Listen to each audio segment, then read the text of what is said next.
అలసటపడి వదిలేసేవాడిగా కాదు, కొంతకాలం కొనసాగించి మధ్యలో వదిలేసేవాడిగా కాదు మన సత్క్రియలు ఉండాల్సింది.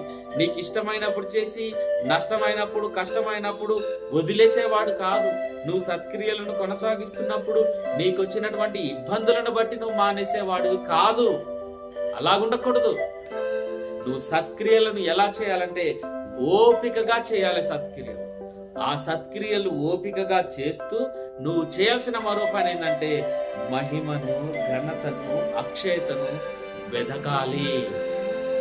దేవునిలోనికి, సంఘంలోనికి, రాజ్యంలోనికి వచ్చిన నువ్వు సత్క్రియలను చేయాలి.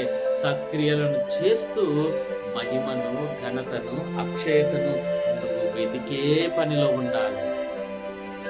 అంటే నువ్వు క్రీస్తునందు సంపూర్ణమైన విశ్వాసం కలిగిన వాడని హెబ్రీయులకు రాసిన పత్రికల్లో ఒక మంచి మాట ఉంది.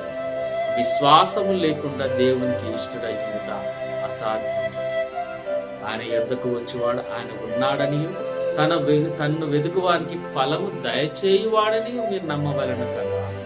ఆ ఫలాన్ని దయచేస్తాడని మీరు రావాలి. ఆ ఫలము ఏమిటి? ఆ ఫలం అంటే నిత్య జీవం.